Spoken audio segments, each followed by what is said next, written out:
Pernah nggak sih kamu mikir, kenapa banyak orang Cina bisa sukses dalam hal keuangan, bahkan dari generasi ke generasi? Padahal kalau dilihat sekilas, gaya hidup mereka sederhana banget.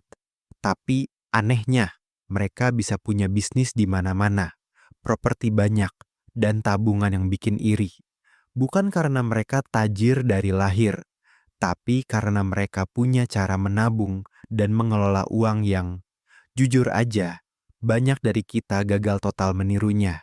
Hari ini, gue mau ceritain trik menabung orang Cina yang kelihatannya simple, tapi ternyata bikin banyak orang gagal jadi tajir. Dan mungkin kamu salah satunya. Waktu gue kerja di kantor dulu, ada dua teman yang gajinya sama persis. Tiap bulan gajian, satu langsung beli gadget baru, ngopi mahal, dan liburan singkat. Yang satu lagi, dia hidupnya sederhana banget.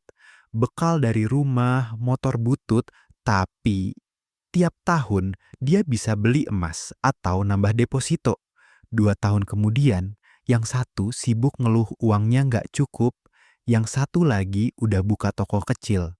Lalu gue sadar, temen gue yang kedua ini punya mindset yang mirip banget sama cara orang Cina melihat uang. Dan di situ, perbedaannya kelihatan banget.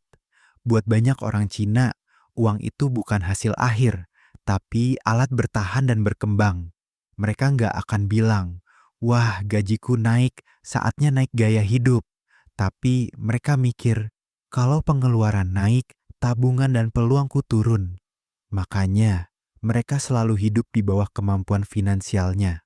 Kalau penghasilan 10 juta, mereka bisa hidup kayak orang bergaji 6 juta. Sisanya, mereka puter, entah buat nabung, beli aset, atau bantu modal usaha keluarga. Dan ini bukan soal pelit, tapi soal strategi bertahan panjang. Ada trik populer di kalangan pengusaha Tionghoa lama. Prinsip 3-5-2.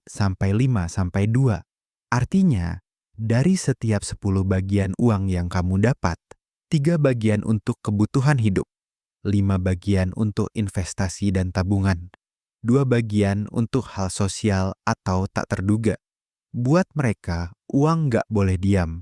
Tabungan bukan cuma disimpan di bank, tapi juga diputar pelan.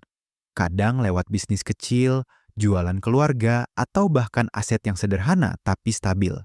Mereka tahu, menabung tanpa arah Sri Pratarekeru uang mati, tapi investasi tanpa kontrol sama dengan uang hilang.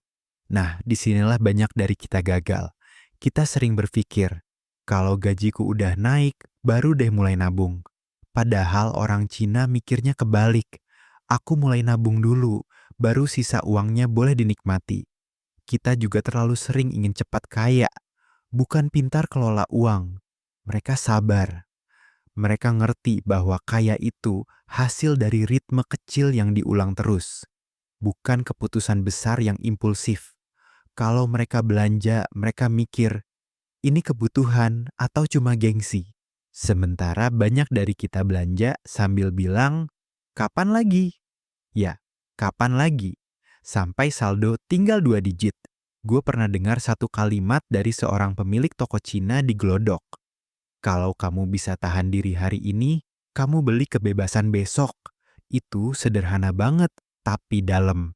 Karena inti dari trik menabung orang Cina itu cuma satu. Menunda nikmat hari ini, demi kebebasan di masa depan.